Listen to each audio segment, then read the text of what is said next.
बांका लोकसभा चुनाव 2024 में होगी कांटे की टक्कर।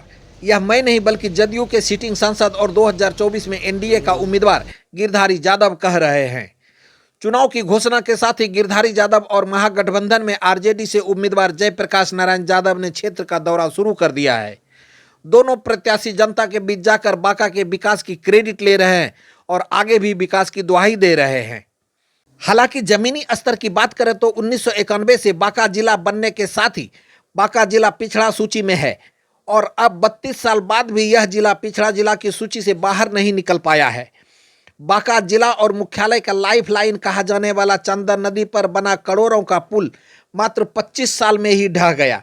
करीब 3 दशक पहले आरजेडी की सरकार में बांका जिला के समुखिया मोड़ पर करोड़ों की लागत से सिरामिक फैक्ट्री का निर्माण किया गया था, जो सिर्फ पानी उपलब्ध नहीं करा पाने की वजह से पुनः मिट्टी में मिल गया।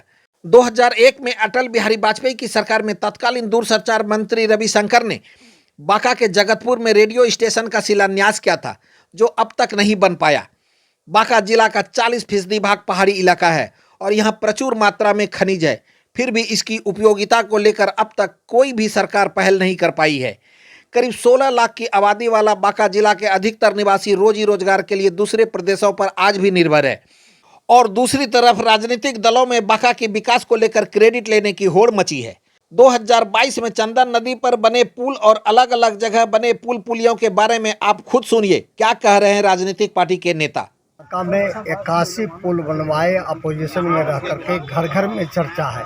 हम समाज के सभी जाति को जोड़ के चलने वाले हैं, किसी को छोड़ के और तोड़ के चलने वाले नहीं हैं। विकास की गंगा बहा हुआ है और गिरधारी बाबू हमारे यहाँ 95 से लगातार जब जिस जगह रहे हैं वह कभी हारने का मुंह नहीं दिखे हुए हैं, इसलिए कि वह जमीन से जुड़े हुए बेटा है। वह मतलब हवा के नेता नहीं है। जो भी विकास होता है इनके ही द्वारा।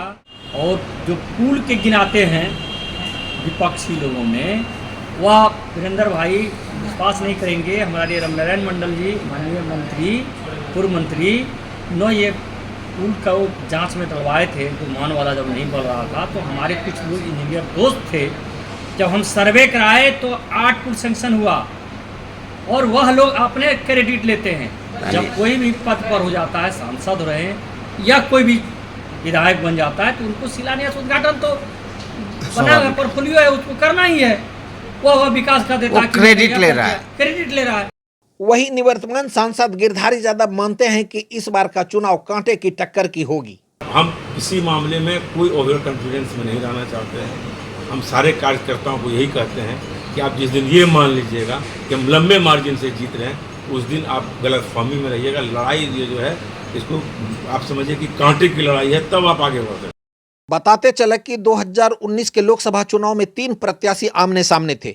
जदयू से गिरधारी यादव, आरजेडी से जयप्रकाश नारायण यादव और निर्दलीय पुतुल देवी, जिसमें पुतुल देवी के 1,35,000 की वोट कटिंग से गिरधारी यादव को करीब 2 लाख वोटों की मार्जिन से जीतने में सहायता मिला था, जबकि जयप्रकाश नारायण यादव करीब 2 लाख से अधिक वोट लाए थे। इस बार राजनीतिक पार्टी के ही दोनों उम्मीदवार खुद को आमने सामने मान रहे हैं, जबकि तीसरे उम्मीदवार के रूप में समता पार्टी से गणेश कुशवाहा चुनाव मैदान में है और बांका में कुशवाहा वोटों की भी संख्या कम नहीं है। ऐसे में मुकाबला कहीं न कहीं 2019 वाला चुनाव की तरह होने से भी इनकार नहीं किया जा सकता है। हमने जितना भी गांव घूमे फिरे, जो भी घूमे फिरे, सबसे ज़्यादा तो बांका जिला में इतना बेरोजगारी है जिसका कि कोई भी लेखा जोखा नहीं है। अशिक्षा व्यवस्था जो है वो तो आप जान ही रहे हैं। अशिक्षा भी बहुत, यही सब मुद्दा लेकर आप जनता के बीच जा रहे हैं। जी जी जी।